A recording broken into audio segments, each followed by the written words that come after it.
So welcome to our last update prior to Christmas, and we're talking about all the different projects, call them the infill projects. We had individual meetings with our Rivers Run, Little Springs and Greenfielding type usual stuff. I'm not here to give you financial advice or any of that sort of stuff, just to give you an update, have a bit of a chat, and if you've got any questions you come and ask us. The ones that have been with us forever, I think Guy keeps on saying not that bloody bamboo, and Harry keeps on saying not that bamboo analogy. But for those of you here for the first time, investing in property and investing in projects, you've got to have that long-term horizon on it. Those of you who have bought a property, you go and you buy it, you see it, and I've bought it. Those of you who invest in a project realise that there's things happening behind the scenes. And this process does take time. And the analogy that we use is during that period where you're not seeing anything. Bamboo gets planted, you don't see anything for 5 years. And that's really, really interesting. And unless someone is out there planting, seeding, getting rid of the weeds, making sure that the right thing is done all the way through the process, that thing ain't going to shoot up. But bamboo, when it does shoot up, 5 weeks it goes to something like 5 metres. And that's really important to understand, because in these times, since COVID, let's not kid ourselves, the market has been tough. Property development, you're hearing this builder went under, that builder went under. And at the end of the day, you've got to keep the faith. And for us, the lifeblood of our business, the most important people are you sitting in the room. And we make a commitment every time we sit down with you and we talk about what you're trying to achieve, your hopes, your dreams. And part of this is basically individualising. But there are times, there's going to be a scenario where, hey, dry season, wet season, things happen. We had COVID, we had post-COVID, we had all these things in the way. But the one thing that you can be rest assured of is that our role is to make sure that when that thing sprouts and sprouts up, what we have targeted, what we've told you we're going to deliver. For those of you in a room that have been getting regular income products, have we ever missed a quarterly payment? No. For those of you in the room when we said, hey, a project is going to be finished and this is going to be your return, 15%, 17%, whatever, have you ever not received your payments? There might have been times where some of you have agreed to extend them because the project hasn't finished. And that leads me to our next analogy. Every project is a plane. Bigger projects, it might be a Boeing, and there might be a lot of investors in. Some of our greenfielding projects, we might have had 100, 150, 200. Other smaller projects where, I don't know, Raj was doing an NDIS development and you became the bank, 8% per annum while he was building it. Might be a small amount, 5 people, 10 people. But every time we're doing a project, every time we're doing a project, you've got the people behind you who are actually creating and making sure that the seeds are right. This is our delivery team, led by Patrick. All right, you've got Anthony at the back there. Anthony's got, 100 years experience working as a project manager with the government and all that sort of stuff, right, working on $1 million projects, etc. Adela, she looks like she just got out of nappies, but she's also got heap amount of experience, working for AV Jennings across different types of sectors, whether it's land to apartments to build form, etc. Jesse does look like he just got out of nappies, but Jesse's been with us for 10, 12, 13 years or something? Over 10 years, yeah. Started as a graduate in architecture and now moved across in all aspects of the business as our GM. He's there delivering. And then Yvonne, who's only been recent starter with us, has gone in to assist in that project administration role. So the people who are basically tendering each and every project and looking after each and every project, that's all they do every day. Looking after your baby, basically going back to this analogy, making sure that the plane is basically fit to fly, making sure that basically everything is right. If we've had any turbulence along the way or we've got to re-engineer, or etc., it's real important that that team is delivering for you. The rest of our team, of course, obviously, our administration team, people like me, people like Peter who are there to find out your dreams and your goals. I call ourselves the glorified waiters.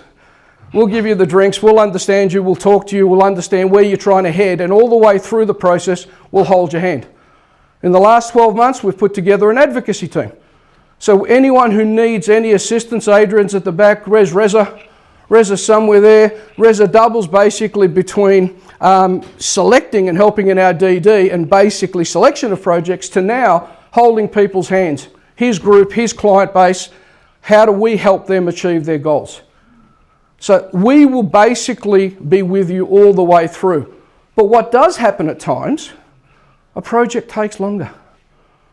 Let's say we've got a Cessna with 15 people on board or something, and all of a sudden, hey, half the people say, oh, well, you know, I really was expecting my money at this time and that time.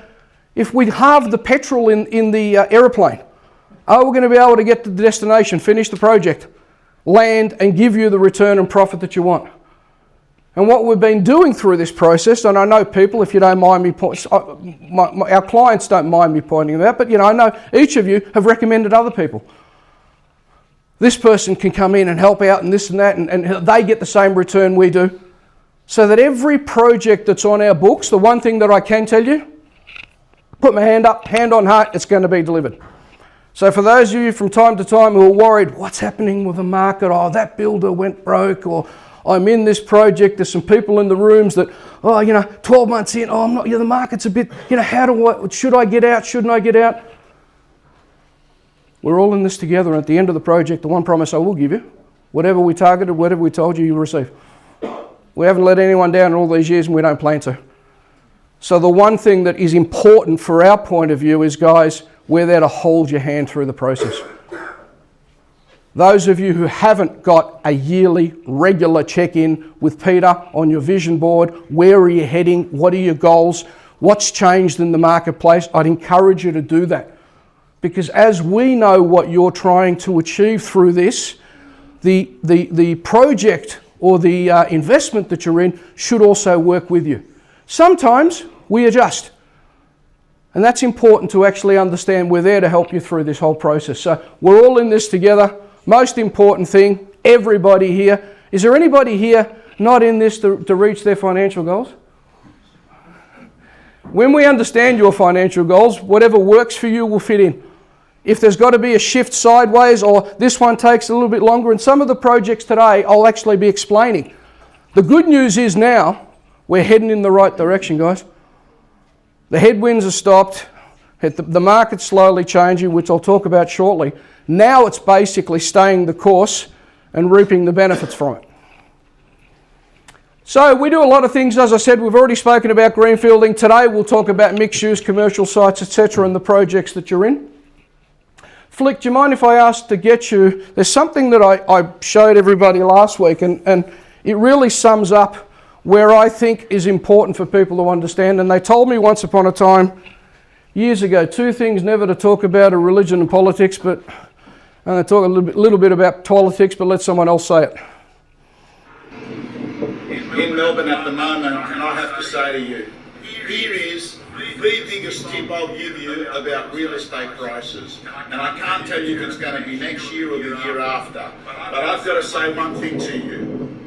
The minute this state gets decent people running it, this is a blank canvas. This here has got the bones to be up there next to Sydney in terms of price growth and median prices. Does not make sense. How can this place have lower prices now than most of Australia? Does not stack up. This is the place.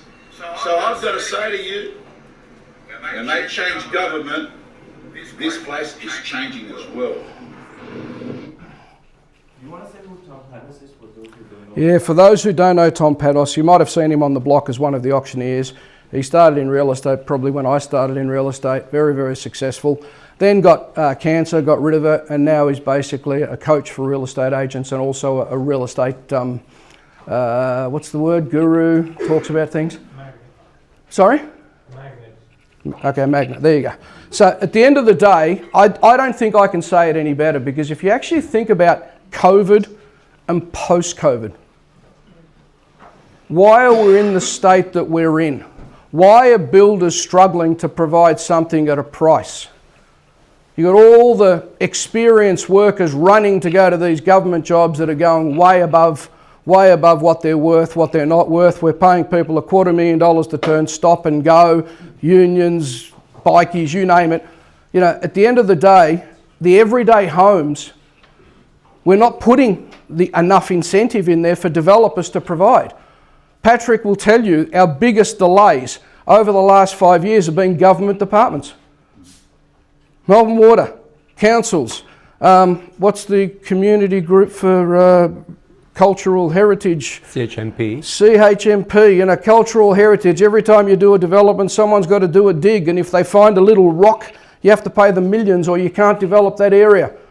They're not actually giving us the incentive to get out there and provide more. Federal government, 5% housing scheme, etc., come in and do it, and all that's really doing is fueling the existing prices. Because if we can't deliver a block of land at a reasonable price and builders can't deliver a property at a reasonable price, what's going to happen?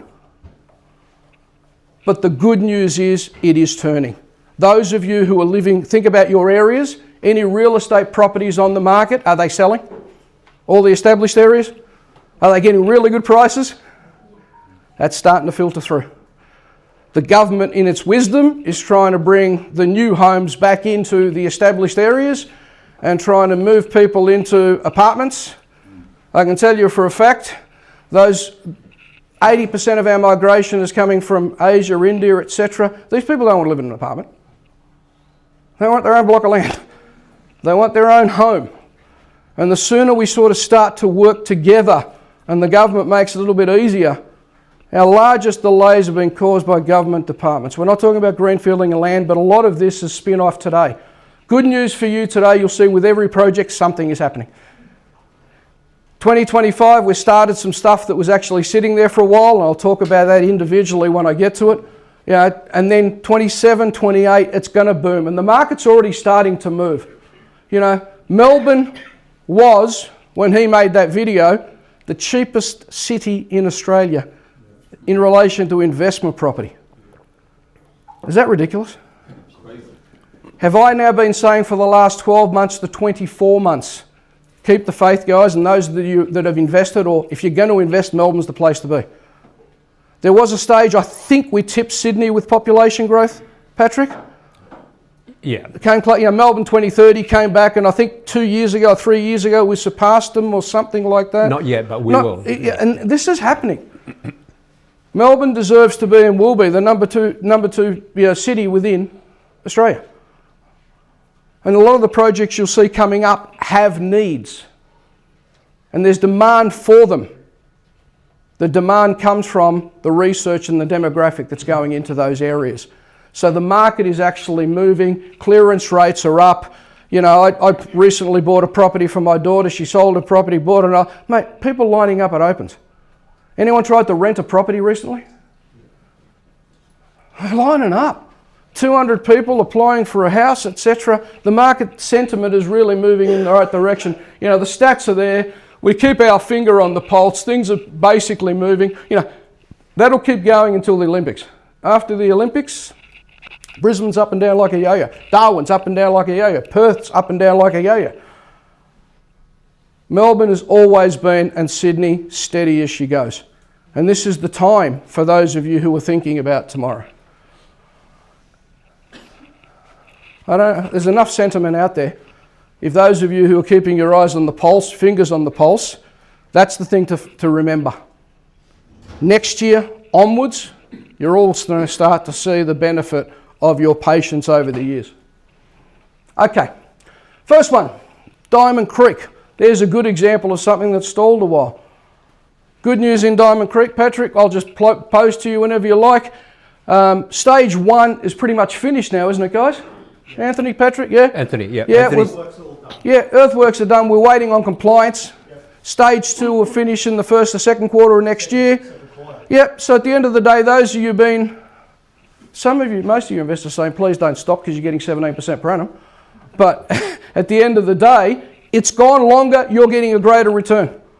So those of you who are invested in Diamond Creek, mid next year, month or two after that, once all the sales are made, your investment's coming back to you. So that is happening. It's stalled for a while. Stage 1 is complete. Drive around there now. It's finished. Stage 2, they're working really hard on it, and that'll be done pretty soon as well. This one here, we bought this site. You may or may not remember, those of you basically at COVID time, we were going to do a certain thing, and then all of a sudden, cost of construction more than doubled. Every time we had a meeting, we made one statement or another. We do the project. If it takes longer, we're still going to pay you out. If for whatever reason we didn't do the project, we were going to pay out anyway. Well, the good news is we're doing the project. All right, basically we have selected a builder. The builder who's going to do the basement was supposed to start before Christmas. It looks like it'll probably be the first quarter of next year. So Aberfeldie's up and running. Earthworks will start early next year. The good news is the market has also turned in that area. Recent sales, the numbers are looking really good. You know, they're paying in excess of $2 million for a townhouse in Aberfeldie at the moment. But I'm more than also happy to say to everybody here, in the interest of transparency, the only reason why we continue to do that project is because we want to honour our investors and we want to pay them what they're going to get. OYOB, developer, ain't going to make any money, we're just going to pay you out. That's fine. Because when we are a community and when we have a commitment, we'll honour our communities. And then the good ones, when we land and there's a huge profit for all of us, great. Because the stuff that we're sort of getting started now, they're all predicted to return really, really well. So this one is up and running. So anyone who keep on saying what's going to go, what's happening, we're getting that thing started. 18 to 24 month construction period. We expect to have those things sold when they're done. We don't need pre-construction finance for this. Has already been set up to go. We don't need pre-sales. So it makes sense for us to actually hold off and not start selling these things because we'll get a better price the closer to completion. Frankston, Patrick's baby. I'm going to flip it over. But you may remember when we first looked at this project 2 or 3 years ago, the smart ones, the seed investors got in 17% per annum, wasn't it, or something like that. And this project had a certain permit for it. Patrick and his team has now adjusted the permit. A lot happening. So I'm going to just let you come on in. We're ready to start the ball rolling now. Patrick, do you want to talk about this? And I'm just going to flick through slides. Yeah. It's cold bay light now. Look, this project, like all the other 2 projects, in fact, all our projects, Michael's metaphor about the bamboo is so true. I mean, it takes a long time for it to get to this stage, and it will take a little bit longer to get it up and built. But behind the scene, there's been so much work, and I won't even go into the history unless you guys are interested one-on-one to know about it. In a nutshell, if you imagine, we bought this site because of the location. I'll talk about the location in a minute. It's gone through a refusal by council. Existing permit time extension was refused. The minister slapped on an interim order over that whole area to only 3-story, limited to 3-story. We went to VCAT. We had to put in a Supreme Court injunction to stop VCAT from making a decision. All that's now behind us. We've now got 2 amended permits from council, and Adela, who's leading the team on this one now. Sexy, guys. Leading the team on this one now has finished a 3-month assessment of 4 builders. We've narrowed it down to 1 builder. The builder now is on board working with us to get the price and the delivery process in place. It's scheduled to be, commencement of construction is scheduled to be mid next year. There is we'll show you in a minute, a display suite that's about to be finished. And we're going to start, that's right, just on Beach Street, so just 1 block away. And we're about to commence in the new year the sales campaign. So just going back a little bit about the metaphor of the bamboo, there's just a lot of work that goes on behind the scene that we don't usually share with you. But in this one, because it is a big project, the bigger the project, the more complex the issues are behind the scene. And this one went through quite a bit of iteration and work to get it to this stage. But well and truly, we're on our way. It's really exciting. Frankston itself has changed over the last 5 years. You go there and you can actually feel, it's visceral, that you can feel that the change in attitude, in optimism, and enthusiasm. The council has completely changed. It's pro-development.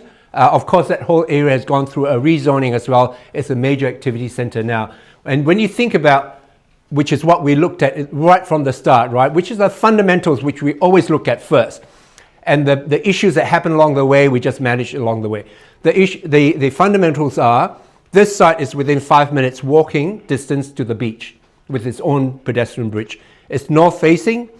It is 5 minutes away from a shopping centre, Bayside Shopping Centre, 10 minutes away from a brand new train station that costs $67 million completed, plus a multi-story car parking. It's got used to be called Frankston Hospital, now it's called the Peninsula University Hospital, because Monash is there. Alfred Hospital has taken over this hospital and is combining with Monash to form a teaching, research and clinical hospital. So that's a major medical hub there. It's got a cultural centre, it's got TAFE colleges, it's got obviously the beach. When you think about all the other suburbs, Doncaster came about, the high-rise came about because of proximity to shopping centre. One feature, that's it. Box Hill came about because it's a transport hub, it's got a hospital nearby, it's got a shopping centre, that's it. This one has got just about everything covered. So you can't, the only reason why it kept Frankston from really developing is because of perception, and there was a very strong anti-development lobby in Frankston. With the new activity centre now, they've taken away third-party rights to objection, and the council now is feeling a little bit freer to make decisions. We were in the council meeting last Monday, just Monday ago, and they had 3 major projects through there and all got passed. The feeling within council is the excitement that Frankston is going places, and I think if you read the news, that's what everyone's saying, the place to invest is Frankston. So this project here, we're really excited. It is just moving on. From next year onwards, you start seeing promotions, press releases, and the website will be up and running for the sales campaign. Those of you who, now you might be asking as an investor, what does that mean to you? Those of you that invested, once the display suite's up and running, we'll hold an event. You can come out and sort of see it. Those of you who are in Frankston. Seed investors, basically, as I mentioned in August when we had our catch up, we're looking to basically exit those. If you want to exit pre-sale, when the pre-sale's finished, that should be the next 6 to 12 months. Those of you who are involved in the raise for the marketing, there's still limited space in there if you're looking for 12% per annum return, basically for 12 months to 18 months. So if you're invested in Frankston, we'll have an event. Come and see me. We're also looking at those seed investors having some options. Whether you stay in, I know some of you are talking about apartments, so we'll talk about that. If individually you're looking for an apartment within this building, we'll actually talk to you before pre-release happens. So these are the things that we can actually look at through this process. If you look at Frankston apartments, the ones that had suited downsizers have all had appreciation. Those of you who've met me, I would say to you, don't invest in an apartment unless you're going to live in it. Now these ones here, they're all spacious. The 2 and 3 bedrooms start at 80 to 100 square metres.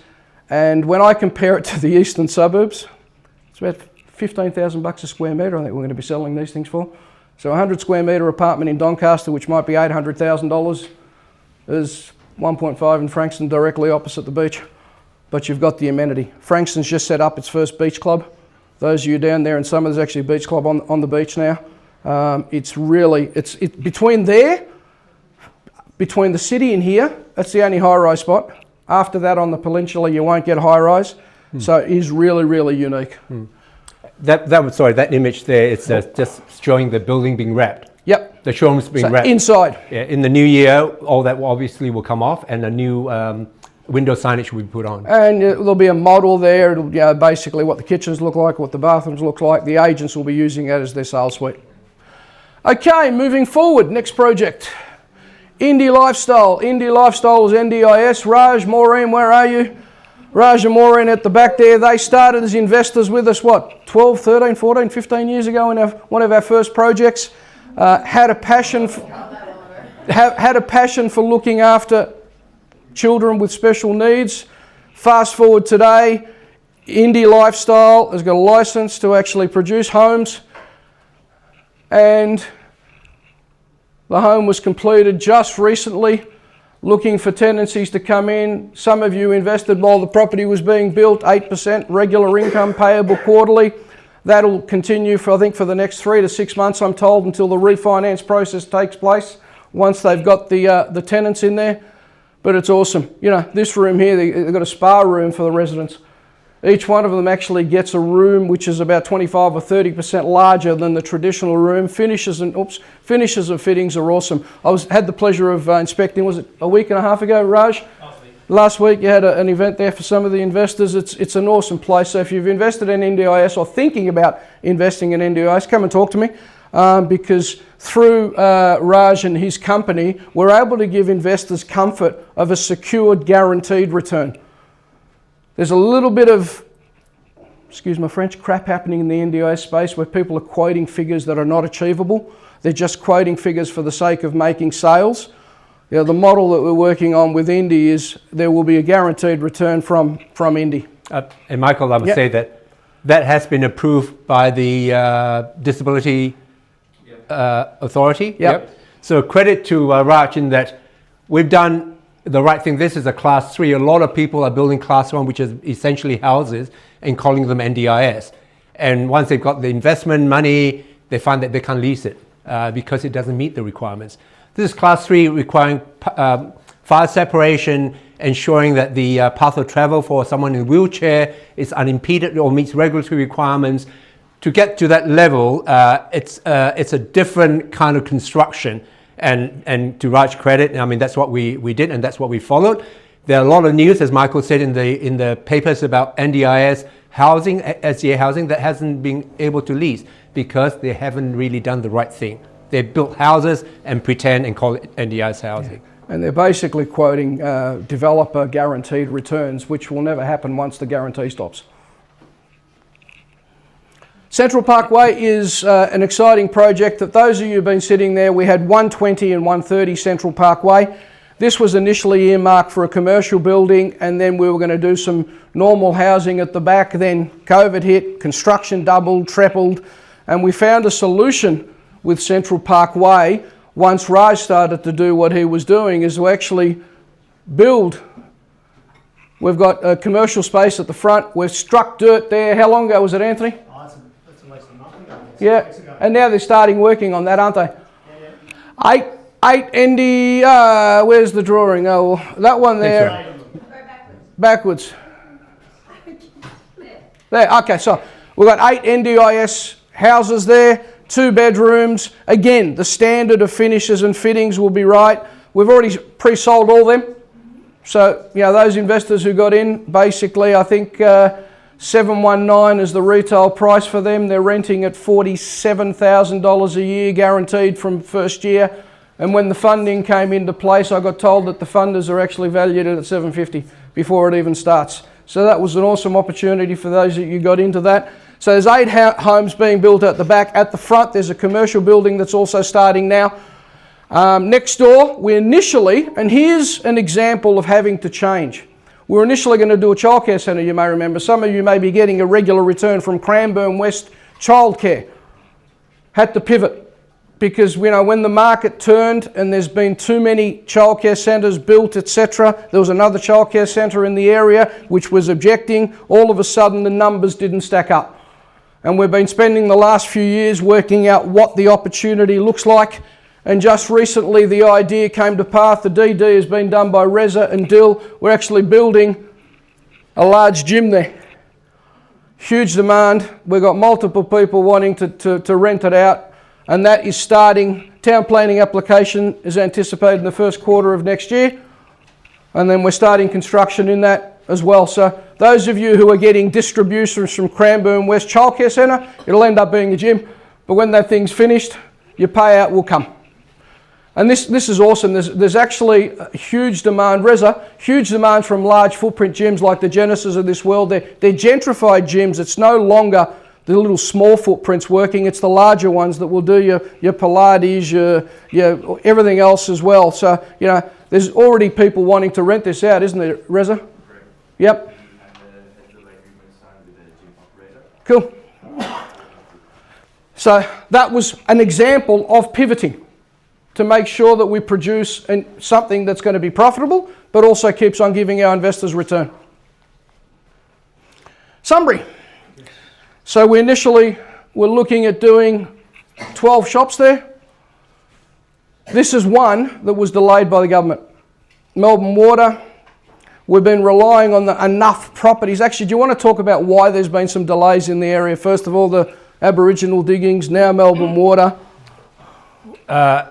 Well, okay, on our site we had to give away 7,000 square meters of land because after doing a 1 year, and this is fact, I'm not making a judgment call on this one, dig around our site, we found 2,000 artifacts which were the same flinty artifact that was classified by archaeologists.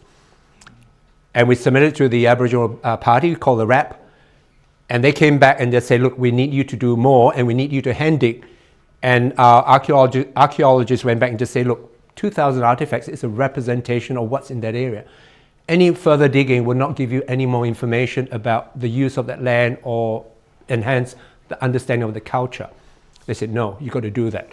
We costed that hand dig of that area at $7 to $10 million, and we abandoned that. We gave away 7,000 square meters of land, so from developable land to we gave it away. But we're going through a process now of trying to fight that because there is a group trying to mount not quite a class action, but an action to bring to the federal government to say they are out of control. Okay, put that aside. It's not that's a factual information. Now the other issue is, and this is all about the bamboo and the wet weather and dry weather. Melbourne Water. Yeah, Melbourne Water, right? Melbourne Water is remapping their wetland strategy, and that doesn't affect just us, it affects everybody else. We're currently talking to Lauders who owns 3 large properties, a major developer, and they're facing the same issues. We can move forward because without a point of discharge for stormwater, council will not issue a permit, even though we're actually ready for the issue of the permit. Because Melbourne Water is remapping their wetland strategy, they believe and a lot of these issues are not caused directly by them. Climate action, the increased rainfall density that's happening in Melbourne, that's caused them now to remap it to allow for the increased water flow. But of course, when you remap a flood area, it affects areas of cultural sensitivity, which means they then have to go back to the RAP parties and have a lot of these re-surveyed. Now, there's one estimate that's saying, look, it could take 1 year, it could take 5 years, nobody knows. So this is a much bigger issue in the whole area there, which the developers are getting together to mount an action against all these shenanigans that's happening on. Melbourne Water, totally unresourced. RAP parties are out of control. So we are going through, and this is all the stuff that's happening in the background to get this all managed. Well, when properly. we put this thing together, basically Henley's building a housing community next door. We've got those other 3 blocks around us looking to do housing community, specific housing community behind this. There's going to be a huge demand for this. Now the only downside is time. Investors in Sunbury, you continue to get your regular return as if a shop was built. But the other good news is when we first did our research here on rental values of shops, we were doing our numbers on $350 a square metre. Last time Reza looked for me last week, it's in excess of $400 to $450 a square metre. So your end product when it's built, if you think about it, you've got 100 square metres, and if it's renting for 40 to 45 a year, it's going to be worth $900,000. We're initially predicting a value of maybe $700,000. So the upside of the extra time is that you're actually going to have an asset that's worth more and you're going to get greater capital growth. In the meantime, cost of money or return is still being paid out quarterly. So at the end of the day, we'll keep working to sort this thing out, and every 6 months we'll bring you an update. But there will be definite huge demand for this project or the shops there. Once Henley starts building, we can start triggering and saying, what's our timing on this? Heather Grove, that's a good news story. Initially, our seed investors were getting 17% per annum on this one. We spent the last 1.5 to 2 years, Patrick and Anthony, sorting out water. Anthony, finally, I'm going to be transparent, Anthony. Anthony first comes to me and says, the council, they're saying, nah, you're not going to be able to get water, you're going to have to go all the way down there, etc., etc. To cut a long story short, with his right contacts and fighting, etc., they can basically tap into here. So all of a sudden... Into the council drain. Yeah. So basically that's been done. So the investors on that one there was, I think we had 8 shops, I think, at wholesale level. From the first proliferation to the last proliferation, you'll notice a huge difference. So initially when we do concepts, we just work out on how many square metres roughly and how much demand is there for certain types of things. Then that's what the team work on. As we get closer to working with council to get final permits through, you'll notice we've got the Childcare Centre up the top. Patrick and his team said, hey, the supermarket should be closer to... Do you want to actually talk a little bit about this, or you... Oh, but look, the nature of the supermarket, because we've done another one as well. The nature of the supermarket, as you guys know as consumers, is that you want to get to the entry of the supermarket as close as possible to your car park. So that I think it originally was designed here, whereas the bulk of the car park is here. You know, we moved it around. Supermarket by nature is that once you know where it is, you don't need signage, you don't need to see it. You know that it's in the middle of this development. You go park your car, get to your trolley as close as possible to the entry. And that's, you know, is that what you're alluding to? Yeah. And then basically, I think our wholesale investors, I think there are 8 of you in there. Each person now will get an identified shop. We'll be going back to each person. Like Guy, for example, look, there's the physio sitting across there, if that's the sort of thing. So each person will be going back now saying, once this is approved and planned, that's going to be your shop. And construction, I'm talking about, commencement of town planning next year, and I think construction end of next year or the start of the year after. Yeah, and then completed Q3 of 28. That's full steam ahead now. Oops, wrong way. Sorry. Okay, 6,000 square metres near the train station. Anthony scrubs up pretty well, doesn't he? 6,000 square metres near the train station. Is there a design? No? Okay. So we've basically designed a childcare centre there, which the construction is starting. Pulled the slab, there you go. So that's happening. The back area of the 3,000 square metres, we're looking at doing some further commercial. They're talking about gyms. We're also talking about some rooming houses. So this one here looks like it's expected to be completed at the end of next year, with the ELC starting the year after. Seed investors, you all basically said, hey, happy to keep getting our return coming out at the end of this year.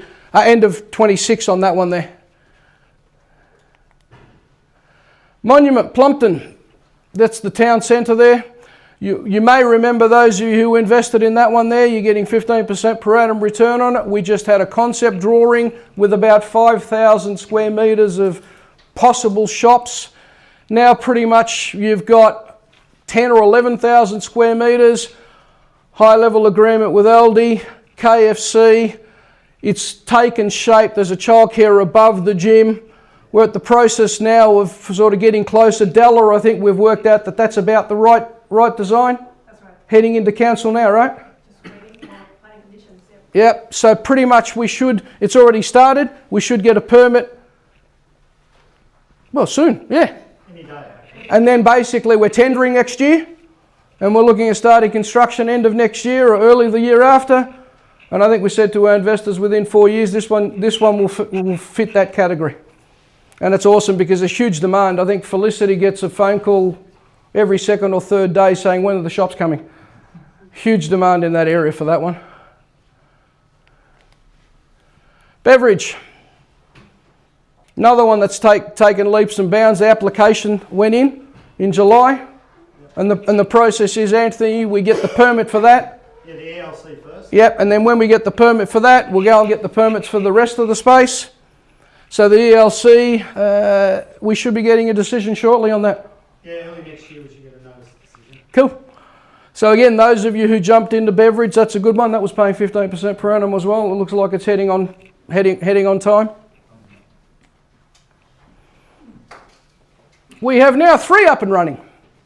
So those of you who are invested in Mernda and Cranbourne North, my understanding in those pockets, those childcare centres have got the most kids of any in that area. And it's got to do with, Patrick, you might want to talk about the ethos and philosophy of the childcare, but it's all about educating kids and finishing and fitting them properly rather than just having a child minding service, which a lot of people do. Yeah, look, when we started this, the business of actually operating them, we were aware that there are a lot of mum and dads operators out there, and we want to do a little bit more. We staff more. We staff our centres with permanents. We overstaff during the shift change, and we ensure that there are no VOC, volatile organic compound equipment there. Other than that, it's a plastic. But most of the other utensils and implements are all non-plastic. We have a recycling program where a lot of the food and the non-plastic material are taken away and actually recycled and a new one brought to us. But the main thing that I think is a testament to how these centres have been run is that I think 90%, I think Vicky said 90% of the people who walk through the centre via an inspection sign up their kids, which is a really high strike rate. So the staff are, we believe, happy because they are not overworked. They don't do double shifts because they can't get someone else. We pay a little bit more on our staffing cost, and which is the biggest cost in any childcare centre. We pay a little bit more to ensure that the staff's happy, and consequently our children will be happy, and that we don't have that which is what's failing a lot of the childcare centres now, that period of changeover where they're understaffed and doesn't meet regulatory requirements. Now, even though no one inspects you over that period, if most of the time, we want to do the right thing by the children, not because there's a regulation involved. Yeah. And what's important to understand that from an investment point of view, since childcare was deregulated, and Patrick was aware of this very early in the piece when we got into it, hence one reason why we didn't do Cranbourne West, right? Anyone and everyone can put a childcare centre up. Doncaster, give you a good example. Drove up and down Manningham Road and Doncaster Road. Who's familiar with the large one on the corner of Doncaster Road and Church Road? It was set up, I think it was sold for about $10 million, and now it's empty. Because it's vacant, drive past. Operator couldn't make it work, not enough kids, or weren't getting enough kids, etc. Go down Manningham Road. There's one near the corner of Manningham Road and Thompson Road just built, bid board up there, been sitting vacant for 6 months. Permit for 136 kids, who wants to rent it? Drive down further down Manningham Road before you get to Bulleen Road. There's 2 new ones on each corner. They were built at the same time. Not enough kids in the area. So you can take a model, NDIS, childcare, you can take a model and just do it and have a sexy name to get investors in, or you can do it properly. And the one thing that I'm proud to say is that whenever we're doing something like that, it's done properly, not just to protect investors, but to do the right thing by people. People, the planet, the kids, the next generation. So, you can start something just to make money, or you can start something with a vision. None of us knew 10, 11, 12 years down the track we'd have as many investors as we have, and we've got all these amount of projects, etc. But you also got to deal with stuff as it comes along, and you have to pivot and you have to change. Sometimes we've got to put our hand up and say, hey, that's happened, we've got delays, this and that, but we're going to work through it, because the fundamentals are always the most important thing. We're going to do the right thing by our investors, but also Patrick's favourite statements, people and planet. So that's real important, and this sector is a good example of that. When people do inspect, as I said, more than 90% sign up because of the way they're built, because of the way they're finished, and because of the curriculum that these kids are learning through. And those of you who have invested in these projects as owners are getting a really good return. Most importantly, you've got a safe vehicle for your future income coming through.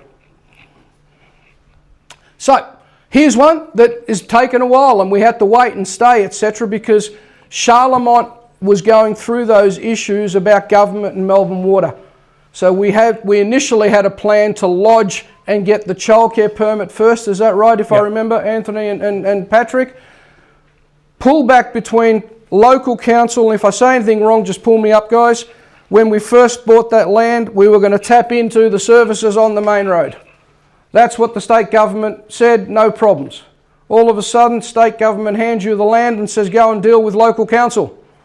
Local council wanted to turn that into a park thoroughfare or something with no access. A linear park with right. bike paths, and they didn't want that break in their linear park. So we went through the process of saying, okay, let's go and get the permit done for the childcare, etc. Now, by the way, investors are still getting their regular return, you know, the income as if it was there anyway. And then it's been decided, no, go back the other way, get the residential permit, if I'm not mistaken, Anthony, which the process is happening now. It's with council now. Once that happens, then we'll go back and talk about the childcare centre and start working through that. But at the same time, what will happen is we'll be doing our numbers again. Are there enough kids? Are the demographics? Is the cost, etc., etc.? And if it stacks up, we go. It doesn't stack up, we do like we did with Cranbourne West and turned it into a gym. We may adjust that. As investors, you're still getting your regular income. Doesn't really bother you, but we'll keep you informed through the process. This is a prime example of the bamboo being in the ground. It's still in the ground. Yeah, and the government's trying to piss on our bamboo. Okay, Parwan, those of you invested saying fantastic. You remember we bought this site. We already bought it and sold it. Bought it for $65,000 an acre. We gave you guys the opportunity to share in this, 17% per annum. The sale is scheduled for August, September, I think, the settlement. So that's coming through. As soon as it settles, you get your payout. Nothing's changed there. Atticus Woodstock, one of our latest ones. We started with a site, and you know, the first thing we knew that I think we bought the site for sub $500 a square metre. If we could get a childcare centre in there, it would have just paid for the whole site. We worked out that you can not only get a childcare centre, you can actually, this is only recent, all right? Hot off the press. Hot off the press. Most of you who invested in this just had a box saying, yeah, we should be able to get roughly 2,500 to 3,000 square metres of shops in there. Our seed investors came in there, that closed and got a 15% return. Now we've pretty much got supermarket, Indian grocer, food and beverage, and we released 12 75 square metre shops only a month ago. Already we've got more than half of them placed. So if you're looking for a wholesale shop, to give you an idea of the numbers on this one, $532,000 gets you a 75 square metre shop that will rent for a minimum. We're doing our numbers on $600 a square metre, which is $45,000 a year. We already have applications for people to rent it for more than that. So you're going to have a shop that will rent for between $45 and $55 a year. It'll be worth between $900 and $1 million when it's finished. 532, but it's all the money up front. And this one hasn't got an income component. The other shops we were paying an income along. This one doesn't because it's a short-term deal. We know that we'll be in and out of this in sort of 3 years' time. So within 3 to 4 years, your $532,000 is going to produce minimum 45. I think my math says that's 8 or 9% net yield. So this sort of situation works really well. You notice we're pretty ahead of it. Application expected to submitted first quarter of next year.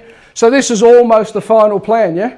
Yes. Yeah, and the guys did that really, really quickly. Congratulations to Anthony and the team on that. Okay, so rather than just say thank you, I want to finish by saying that everything starts with you and finishes with you. If projects have been through that you're in and you're not sure about anything to do with it, come and see us. Our model is always individualised. You'll notice we don't do group sale presentations. I might mention what's available, but even before you say, yeah, can I have that? Those of you who have been involved with us will work out, does that actually suit you? What's your need? And then let's work on, if you don't have a plan, guys, if you haven't sat down with Peter in the last 12 months, please do that, because everything we do is part of your plan. And there are multiple opportunities. There's some exciting stuff coming up. Today's not about pitching anything. We've got some exciting things happening, But let's see if they suit you first. Right, the model has significantly changed. We started 12 years ago or 15 years ago saying, oh, this land development's great and you can get a wholesale block of land and you can make 100% profit. It wasn't, and I put my hand on heart. My old real estate brain was, does it suit you or doesn't? Now we sit down with our team. Not only do we have the mortgage brokers, the financial planners, we've got the real estate experts, we've got anyone who's met Peter will tell you Peter's a student of money. Makes it nice and simple and helps you work out what works for you. It does make sense, doesn't Kim? Because I see, man, you've been through the whole process, and I know every time something changes with you, you're back in with Pete, and then the next thing you say is, what else have you got for me, right? Correct. Have we ever let you down? No. Right. Now, the thing that we don't control sometimes is time. So again, you don't mind me using, Guy was good enough to have his sister invest with us. Something in timing didn't work. Guy found out a solution. Well, I'll take over that investment. That suits me and my sister can have some money to keep working on. Not everything sometimes designed in day one suits in year 5, 6, 7. But if we sit with you every single year and every time there's a hiccup or a change in your circumstance, you sit with us again. I make you one promise, we'll make sure that it works for you. And now with the advancement of also advocacy, you want to buy a property, you want to sell a property. Instead of just going in there blind, we can assist you with that. I've had 100 years in real estate. Adrian behind me used to run a real estate office. He's had 100 years in real estate. The boys are really great at looking after their communities. Anything to do with property, give Mary a call and say, hey, can I see Michael? Right? Anything to do with money, your plan, give Mary a call. Hey, can I see Peter? Right? And we'll work through. And we will be totally transparent. Anywhere where we've stuffed up, we'll tell you too. Could we have done certain things differently? Patrick will say yes. But now we're learning through that. We had Ison doing a lot of things at once, but there might have been 1 or 2 slips. Now we've got a team that's second to none. And with the one promise we'll give you, you won't get any BS from us. We'll be straight, and we'll make sure that you end up achieving your goals. But it's up to you to take that initiative. So thank you for your time.